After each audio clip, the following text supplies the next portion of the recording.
হবে না। বলছিলাম যে বন্ধক সম্পর্কে একটু বলবো, বন্ধক সম্পর্কে একটু বলি, শুনে রাখুন। আল্লাহ রাব্বুল আলামিন কোনো কথা বলে থেমে যায় না যে বন্ধক রাখা হারাম, তার পরবর্তীতে কি রয়েছে? আল্লাহ বলছে, আমি যখন তালা বানিয়েছি এর জন্য চাবি আমি নিজেই বানিয়ে রেখেছি।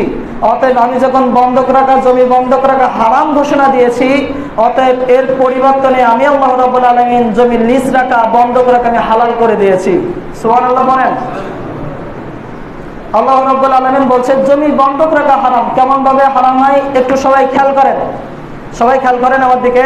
জমি বন্ধক রাখা হারাম কেমন ভাবে হয়? যখন মানুষ জমি বন্ধক রাখে তখন এই হাতে টাকা দেয়, এই হাতে টাকা দেয় আর এই হাতে জমি নেয়।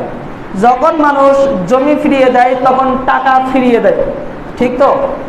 যখন মানুষ জমি ফিরিয়ে নেয় তখন টাকা ফিরিয়ে দেয়, কিন্তু ওই যে মাঝখানে যে সময়টা ছিল 2 বছর 3 বছর 5 বছর 1 বছর, ওই বছরের ভিতরে যে সেই জমিতে আয় রোজগার করেছে, জমিতে চাষাবাদ করেছে, ওই চাষাবাদ করে যেটা লাভ হবে এটাই হচ্ছে সুদ।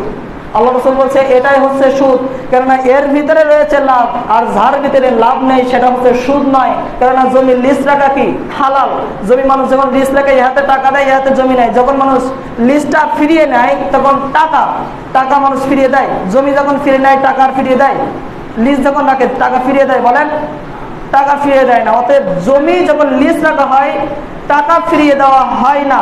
অতএব জমি লিজ রাখা হালাল। কেন? ওই যে জমি টাকা যখন ফিরিয়ে দেয় না তো ওতে লাভ হতে পারে, লসও হতে পারে। কি হতে পারে?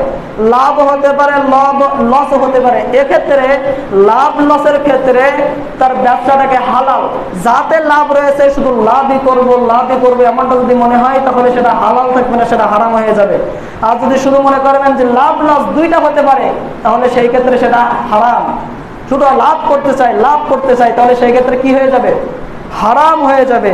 সেজন্য আল্লাহ রাব্বুল আলামিন বলছেন লা তাকুলুর রিবা আযওয়াফান মুযাফা, তোমরা চক্করে বৃদ্ধি হারে সুদ খেও না। চক্করে